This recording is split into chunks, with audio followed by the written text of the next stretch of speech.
On t'a toujours dit que le TDAH était un déficit d'attention, et si en fait c'était totalement faux. Il y a 2 ans, j'ai été diagnostiquée d'un TDAH, et pourtant, à l'époque, je pouvais rester focus 10 heures d'affilée, sans aucun problème d'attention. Par contre, parfois, répondre à un email, c'était très compliqué. Encore aujourd'hui, il y a des jours où je peux être une machine, et le lendemain, avoir du mal à même ouvrir l'ordinateur. Et le pire dans tout ça, c'est pas de rien faire, mais c'est de savoir ce que tu dois faire, et de pas réussir à le faire. Et ça m'arrive très souvent. Dans cette vidéo, je vais t'expliquer pourquoi avec un TDAH, tu peux passer de phases où tu es très motivé et tu arrives à tout faire. Et le lendemain, ou même une heure après, tu passes complètement à l'opposé, à rien réussir à faire. Et surtout, je vais te transmettre les clés qui ont marché chez moi et certaines qui ont même changé ma vie. Moi c'est Elena, et sur ma chaîne on parle de TDAH, alors n'oublie pas d'activer la petite cloche juste en dessous et de t'abonner pour ne rien louper. Le TDAH, on te le vend comme un problème d'attention, mais ça, c'est uniquement la partie visible de l'iceberg. Le vrai problème derrière tout ça, c'est qu'il y a des jours où tu peux tout faire, et d'autres où tu es même incapable d'envoyer un mail. Et malheureusement, quand tu veux réussir, c'est le chaos total. Si ces mots te parlent, déjà, il faut que tu saches que tu es loin d'être seul. J'ai vu une étude très récente qui montre qu'environ 5% de la population mondiale est atteinte d'un trouble du déficit de l'attention avec ou sans hyperactivité. 5%, c'est énorme. Deuxième information qu'il faut que tu saches, c'est que le TDAH est souvent issu d'un facteur génétique. Les scientifiques jugent que 75 à 80% des TDAH est en fait héréditaire. Ça veut dire que potentiellement, si tu es TDAH, il y a de grandes chances que dans ta famille, on en trouve un ou plusieurs. Et malheureusement, le TDAH est associé à beaucoup d'anxiété, de burn-out et d'instabilité. Donc tout ça, le TDAH, il faut que tu saches que c'est absolument pas un problème d'intelligence. Pour comprendre le TDAH, il faut absolument savoir ce qu'est la dopamine. La dopamine, c'est ce qu'on appelle un neurotransmetteur. C'est une molécule qui est fabriquée par certains neurones de ton cerveau. C'est ce qui sert à transmettre les informations entre les cellules nerveuses. Et là où on se trompe souvent, son rôle principal, c'est pas de créer du plaisir. Mais la dopamine, ça sert à réguler la motivation, l'anticipation et la récompense, mais surtout le passage à l'action. Donc concrètement, quand ton cerveau estime qu'une action que tu dois faire vaut le coup, il libère alors de la dopamine dans ce qu'on appelle le circuit de la récompense, et notamment entre les zones impliquées dans la motivation et dans la prise de décision. Et cette libération agit comme un signal dans ton cerveau qui dit « fais-le, cette action est bien pour toi ». Et ensuite, la dopamine vient se fixer à son tour sur des récepteurs d'autres neurones, ce qui permet alors de déclencher et surtout de maintenir l'action dans le temps. Puis elle est rapidement recaptée ou dégradée, ce qui permet au système de se réguler en continu, comme un circuit fermé. La dopamine est libérée de manière cohérente quand ton cerveau en a besoin, ce qui permet de démarrer une tâche, de la poursuivre et surtout à être motivé par des objectifs même dans le long terme. Donc ça, c'est pour un cerveau qui marche normalement, on va dire. Mais avec un TDAH, ce circuit est beaucoup moins bien régulé. Toutes les études en neurosciences montrent que dans un cerveau atteint de TDAH, il y a des grosses différences dans le fonctionnement des circuits dopaminergiques, notamment dans la manière dont la dopamine est libérée, transportée et recyclée. Par exemple, elle peut être libérée de manière insuffisante. Dans ce cas-là, tu n'as pas beaucoup de signal de motivation, donc c'est très difficile de démarrer une action. Elle peut être mal réceptionnée, et dans ce cas-là, ton cerveau ressent beaucoup moins le signal. Ou encore, la dopamine peut être recaptée trop rapidement, ce qui fait que le signal de motivation ne dure pas assez longtemps. Résultat, ton cerveau a beaucoup plus de mal à initier une action et la garder dans le long terme, surtout si la récompense est lointaine ou peu stimulante. En revanche, à l'opposé, quand il y a des stimuli très forts, donc dans des périodes de stress, ou alors dans de la nouveauté, alors là, au contraire, il peut y avoir un pic de dopamine très haut et très raide, et à ce moment-là, tu peux rentrer en hyper-focus et rester motivé très longtemps. Mais attention, ce pic de dopamine ne tient pas dans le temps. Et une fois la stimulation passée, alors la dopamine redescend d'un coup sec et le signal pour agir disparaît totalement. Et c'est pour ça que tu peux être très productif un jour et le lendemain être complètement l'opposé. Et ça, c'est pas parce que tu manques de volonté, mais c'est juste parce que ton circuit interne est très instable. Et alors, à partir du moment où tu comprends ça, alors ça change complètement la manière dont tu peux te percevoir. Et c'est alors là que tu peux comprendre les phases on et les phases off de ta vie. Quand tu as de la nouveauté, du stress ou du challenge, alors il y a un pic de dopamine. Et là, alors, tu peux être ultra focus, faire des choses incroyables. Et encore plus en dernière minute, qui implique énormément de stress d'un coup. Mais dès que la stimulation baisse, alors le niveau redescend et là, c'est très compliqué d'agir. Donc en fait, le problème, c'est absolument pas de savoir ce que tu es capable de faire ou non dans la vie, Mais le problème, c'est que ton cerveau ne te donne pas encore accès à toutes tes capacités de façon stable. Mais ce qui est le plus frustrant dans tout ça, c'est que ça peut changer du jour au lendemain. Et pour répondre à cette question, j'ai compté 5 facteurs principaux. Le premier, c'est l'effet de nouveauté. Le cerveau TDAH adore la nouveauté. Le premier jour, c'est hyper intéressant, t'as un pic de dopamine. Mais le jour 2, alors c'est quelque chose que tu as déjà fait la veille, c'est beaucoup moins intéressant pour ton cerveau, donc là, le pic de dopamine n'est plus du tout au même niveau. La raison numéro 2, c'est l'anticipation de l'effort. Ton cerveau fait un calcul inconscient. Il se demande est-ce que ça vaut vraiment l'effort que je dois fournir pour faire la chose. Et alors là, si la récompense n'est pas immédiate, alors il bloque. La raison numéro 3, c'est le crash après un gros pic de dopamine. Après une grosse phase productive, ton cerveau redescend d'un coup, un peu comme toi après une soirée intense. Tu as un énorme pic et donc la même descente juste après. La quatrième raison, c'est l'instabilité naturelle. Les études réalisées montrent que la majeure partie des personnes atteintes d'un TDAH sont très instables dans les résultats. Donc un jour tu peux être au top et le lendemain pas du tout. Et ça malheureusement, t'es câblé comme ça depuis ta naissance. Enfin, la cinquième raison, c'est les facteurs internes. Le stress et le manque de sommeil dérèglent encore plus ce système. Et en plus de ça, si tu es une femme, alors ça dérègle encore beaucoup plus ce système qui est déjà très instable. Parce qu'il faut savoir que les hormones agissent directement sur la dopamine. Par exemple, les œstrogènes augmentent nettement la production de dopamine. Donc quand ils sont très élevés, tu peux être hyper focus et beaucoup plus énergique. Mais quand ils baissent, du coup ton énergie baisse aussi. Et ça notamment juste avant les règles, ou alors là tu peux te sentir complètement off. Tu ajoutes à ça la fatigue, l'irritabilité, le brouillard mental, bref, le combo absolument parfait. Le vrai piège du TDAH, c'est absolument pas le manque de capacité comme on l'a vu juste avant. Le vrai piège, c'est la mauvaise interprétation de soi-même. Parce que tu crois que la version productive, hyper focus, etc., c'est la vraie version de toi. Et au contraire, tu penses que la version bloquée, fatiguée, etc., c'est la mauvaise version et donc c'est la version à corriger.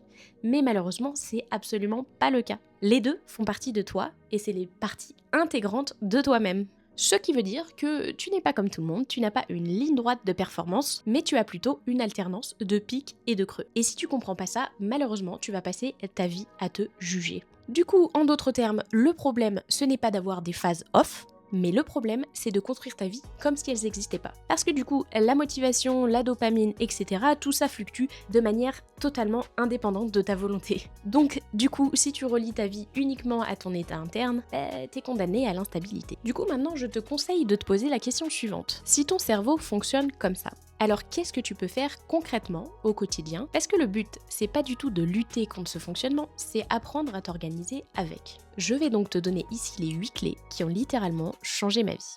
La première clé, c'est le mode minimum viable. Le problème du TDAH, c'est souvent l'activation. C'est pas de faire la tâche en totalité qui est difficile, mais le plus souvent, c'est de commencer à faire cette tâche. Du coup, au lieu de te dire « je vais faire 1 heure de travail », tu définis une version ultra petite de cette tâche. Je m'explique, si tu as un dossier complet à faire pour le travail, dans ce cas-là, tu te dis « je dois ouvrir mon ordinateur et commencer par 5 minutes de la tâche ». L'objectif ici, c'est pas du tout d'être productif, mais c'est le fait de démarrer. Parce que très souvent, et c'est le cas pour moi, une fois que j'ai commencé, au final, je continue. Mission réussie.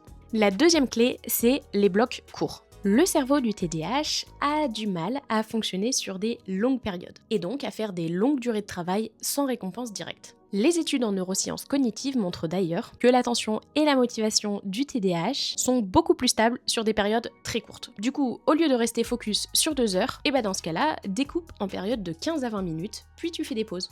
Et en réalité, c'est hyper logique. T'as moins de surcharge mentale, moins de rejet de la tâche parce que forcément c'est des tâches relativement courtes à faire, et t'as plus de répétitions, donc t'entraînes ton cerveau à travailler sur des périodes courtes. Il sera plus motivé à se mettre en action. La troisième clé, et celle-là je l'adore, c'est ne jamais laisser 2 jours consécutifs tomber. Le vrai problème du TDAH, c'est pas le fait de s'arrêter, mais le plus difficile, c'est de recommencer une fois que tu t'es arrêté. Petite anecdote personnelle, j'ai commencé il y a plus d'1 an Duolingo. Et chaque jour, je collectionnais mes petites flammes et pour moi, c'était tellement étonnant que j'arrive à tenir quelque chose régulièrement dans le temps comme ça. C'était une des premières fois que j'arrivais à faire ça. Et je suis arrivée à peu près à 320 flammes, quelque chose comme ça. Et j'étais tellement fière. Et alors, chaque jour, c'était vraiment mon truc à moi. Je faisais mon Duolingo avant d'aller me coucher, juste pour avoir le nombre de flammes. Et du jour au lendemain, j'ai oublié de le faire. J'ai perdu toutes mes flammes. j'ai plus jamais continué. Et du coup, si j'avais mis en pratique ici cette troisième clé, j'aurais continué Duolingo. Donc le principe de cette clé, il est simple. Tu peux louper une journée, mais par contre, le lendemain, tu fais au minimum une micro-action, même si c'est 5 minutes, c'est pas grave, mais tu inities l'action pour surtout pas laisser tomber le deuxième jour. Et ça, c'est juste histoire de relancer le système. Le troisième jour, ce sera beaucoup plus simple si tu as pas laissé tomber le deuxième jour, sinon recommencer, c'est hyper compliqué. La quatrième clé, c'est d'externaliser ton cerveau. Le but ici, c'est de tout sortir de ta tête. Le TDAH, comme on l'a vu, c'est pas du tout un problème d'intelligence, mais c'est surtout un problème de mémoire de travail. La traduction simple, ton cerveau ne doit pas être ton système de stockage. Par exemple, si tu as une idée business, alors crée un dossier sur le bureau de ton ordinateur, écris idée pour le futur. Alors là, tu peux créer un document, tu notes toutes les idées que tu as pour ce futur projet, tu le ranges dans le dossier, et une fois que c'est ça, tu sors tout ça de ta tête. Libère ton espace de stockage. Et dès que tu as quelque chose à programmer ou un rendez-vous à noter, alors note-le dans ton agenda. Comme ça, t'as plus à y penser, mais sors toutes ces informations le maximum possible de ta tête. Et un petit conseil qui m'a été très utile, ne t'éparpille pas dans les surfaces de notes. Centralise tout sur une seule application. Par exemple, n'aie qu'un seul agenda, que ce soit papier ou dans ton téléphone, mais une seule application d'agenda. Pareil pour les cahiers de notes, n'utilise pas 50 cahiers différents. Je te conseille vivement d'utiliser le même support de notes à chaque fois. Si par exemple tu utilises uniquement le fichier notes de ton téléphone, alors ne t'éparpille pas à noter dans un ou deux classeurs en plus ou dans ton ordinateur. Utilise uniquement le fichier notes de ton téléphone, ça suffit largement et comme ça t'évites de t'éparpiller et de te demander mince, j'ai noté cette information dans quel dossier, quel document. Centralise tout et facilite surtout le travail de ton cerveau. Pense ton cerveau comme un ordinateur, libère l'espace de stockage, comme ça tu satures pas ton cerveau et ton cerveau peut se concentrer sur des tâches faciles et surtout utiles.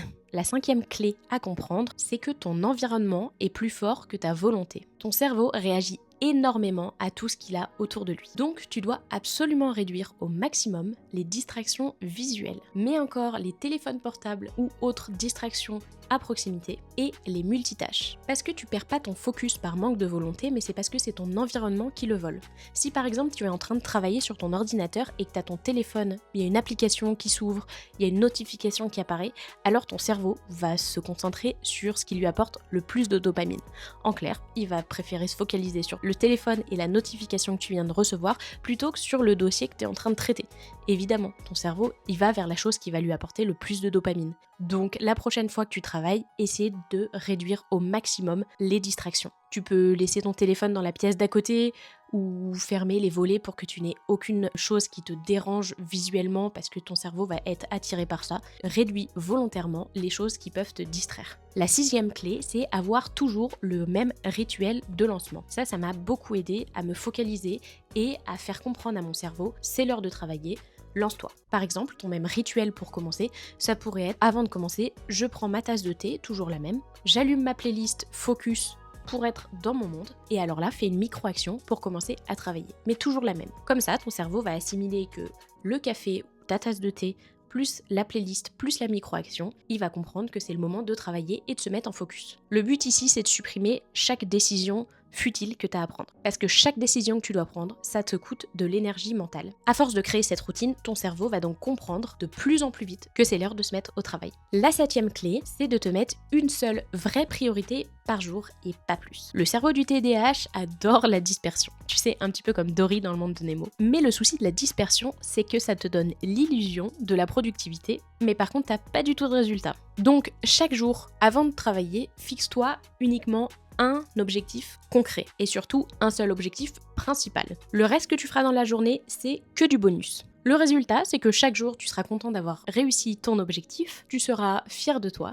et ça boostera beaucoup ta confiance en toi pour le lendemain. Et ça, c'est quelque chose qui marche très bien. La huitième clé, et c'est celle que je préfère, c'est la gamification. J'ai mis en place un système de gamification de ma vie. Donc un petit peu comme un jeu vidéo, mais dans ma vraie vie. Je me suis créé des règles de mon propre jeu, avec un système de notation, de points, de niveaux, etc. Avec des objectifs principaux, des récompenses. Et ça a été un système qui a transformé mes actions en résultats visibles. Et honnêtement, c'est ça qui m'a aidé à rester le plus constante dans ma vie. Parce que, comme on a vu juste avant, le TDAH a besoin de récompenses. Et là, dans un système de gamification, en m'apportant des récompenses à chaque fois que je réussissais des missions ou des objectifs, et bah forcément, instinctivement, mon cerveau a envie d'aller réussir cet objectif pour avoir cette récompense. Enfin bref, je vais pas du tout rentrer dans les détails de ce jeu parce que honnêtement, ça mérite une vidéo complète. Alors du coup, si ça t'intéresse, alors écris-le moi en commentaire et je ferai très prochainement une vidéo pour expliquer complètement le jeu vidéo de ma vie. Pour conclure ces 8 règles, le but du jeu, c'est pas de devenir parfait. Par contre, c'est de rendre ton fonctionnement exploitable parce que évidemment, tu peux pas changer de cerveau, par contre, tu peux changer de manière de fonctionner, ce qui permettra d'avoir de meilleurs résultats que tu peux avoir maintenant. Si je devais résumer toute la vidéo que tu viens de voir, le TDAH, ce n'est pas un manque de capacité. C'est juste un fonctionnement différent de la motivation basé sur la dopamine, la stimulation et la régulation de l'énergie. Et ce fonctionnement-là, il est pas du tout stable. Il alterne entre des phases de puissance et des phases de blocage. Mais le vrai problème, c'est absolument pas ces variations. Le vrai problème, c'est d'essayer de vivre comme si elles n'existaient pas. Et du coup, de faire avec. Parce que le jour où tu arrêtes enfin de te juger et que tu commences enfin à comprendre comment ton cerveau fonctionne vraiment, alors là, tu arrêtes de te battre contre toi-même, comme j'ai réussi à le faire, et tu commences à construire une vie et des systèmes qui travaillent avec toi et du coup, plus contre toi. Et ça, crois-moi, ça va te changer ta vie. Si cette vidéo t'a plu, n'oublie pas de laisser un petit like juste en dessous, ça me fera très plaisir. Un petit commentaire, encore plus plaisir, et on se retrouve très vite pour une prochaine vidéo. Bisous!